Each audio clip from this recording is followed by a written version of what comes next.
Baik, bismillahirrahmanirrahim. Assalamualaikum warahmatullahi wabarakatuh.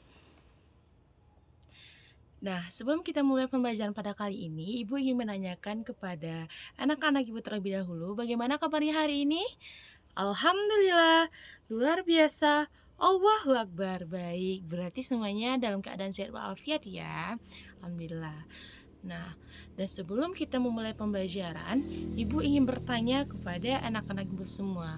Kira-kira kita akan membahas pembelajaran apa pada kali ini? Nah, ayo siapa yang tahu? Nah, jadi kita akan membahas pembelajaran IPA tentang perubahan wujud benda. Nah, kira-kira anak-anak Ibu sudah pernah belum menemukan benda atau melihat benda di sekitar anak-anak Ibu? Pasti sudah pernah ya. Nah, tanpa berlama-lama, mari kita langsung saja ke pembelajarannya. Nah, perubahan wujud benda. Nah, sebelum kita masuk ke perubahan wujud benda, kita harus tahu dulu apa yang dimaksud dengan wujud benda sendiri. Wujud benda dinamakan juga dengan bentuk benda yang kita temukan secara langsung. Nah, wujud benda sendiri itu dibagi menjadi 3 macam. Nah, ingat ya anak-anak, ada 3 macam.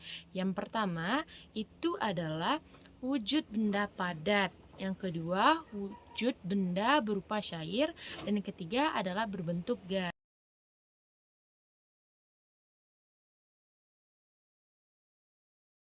Nah, yang pertama akan kita bahas adalah wujud benda padat. Nah, pasti anak-anak ibu di sini sudah pernah menemukan dan melihat langsung wujud benda padat ya. Nah, wujud benda padat sendiri memiliki karakteristik yang pertama itu, bentuknya itu tetap atau padat ya, sesuai dengan namanya.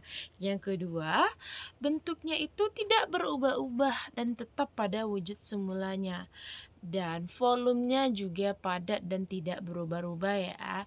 Contoh dari wujud benda padat itu adalah seperti buku, tas, papan tulis, laptop, handphone, meja, kursi, dan banyak lagi ya.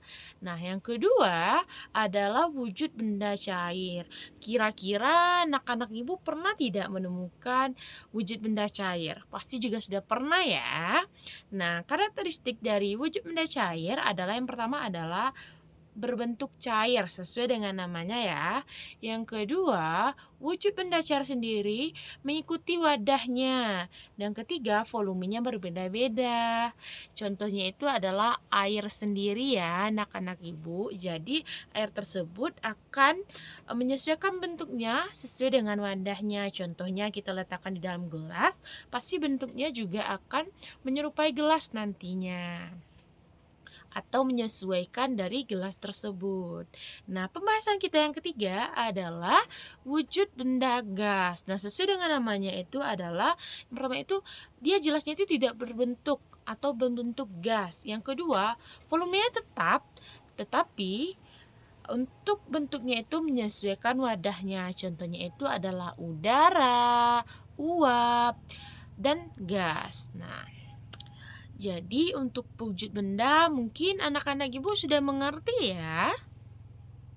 Nah, sepertinya pada tidak semangat nih kelihatannya. Jadi ibu ingin mengajak anak-anak ibu untuk bernyanyi bersama tentang wujud gas. Jadi pantengin terus ya. Nah, ayo kita bernyanyi bersama-sama tentang wujud benda. Jadi pantengin terus dan ikut bernyanyi ya. Benda dan perubahannya semoga bermanfaat.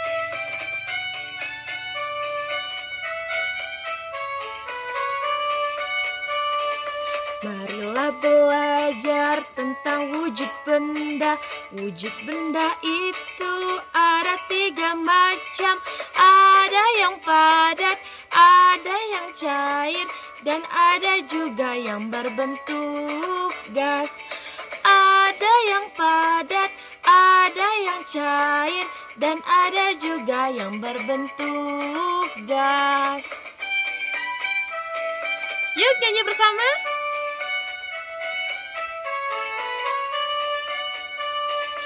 Padat jadi cair, disebut mencair. Cair jadi padat, disebut membeku. Cair jadi gas, disebut menguap. Gas jadi cair, disebut mengembun. Padat jadi gas, disebut menyublim.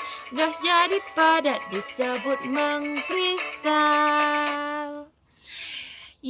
Tepuk tangan untuk kita semua ya. Jadi, Ibu harapkan dengan kita adanya bernyanyi tadi akan menambah semangat untuk kita belajar selanjutnya.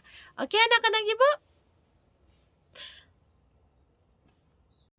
Baik anak-anak Ibu, nah selanjutnya kita akan membahas tentang macam-macam perubahan dari wujud benda. Nah, kira-kira ada nggak yang tahu tentang apa-apa aja macam-macam dari perubahan wujud benda? Nah, yang pertama itu ada mencair. Mencair merupakan perubahan wujud benda dari benda padat ke benda cair.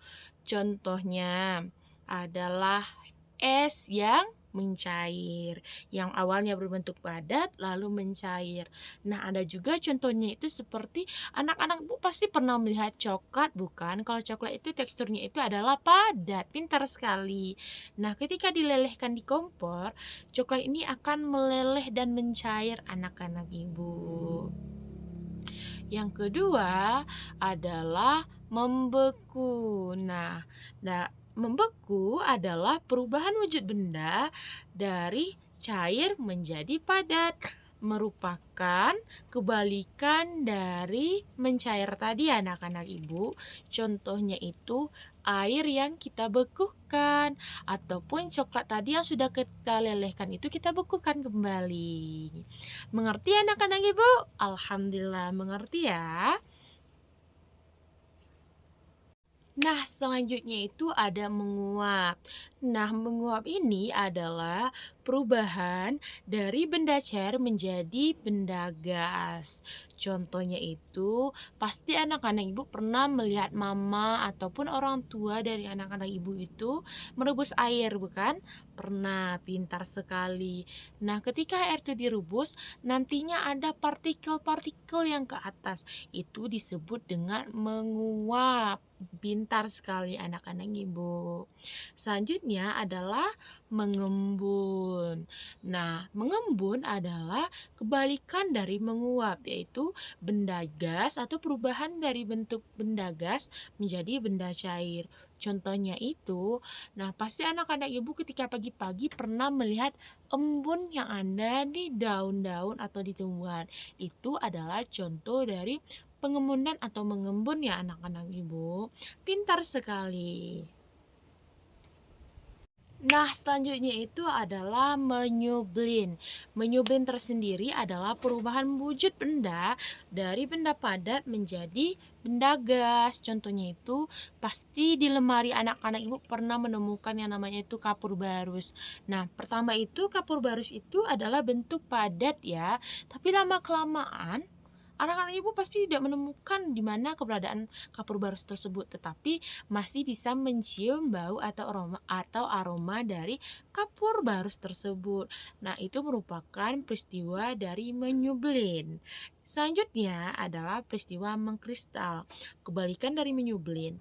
Nah, adalah perubahan bentuk dari benda gas menjadi material yang lebih padat. Contohnya itu, di dalam botol madu kita menumpukan partikel-partikel gula. Nah, nanti akan menjadi padat lama-kelamaannya ya anak-anak Ibu. Nah, Ibu harap anak-anak Ibu mengerti ya akan penjelasan kita tentang perubahan wujud benda gas pada kali ini.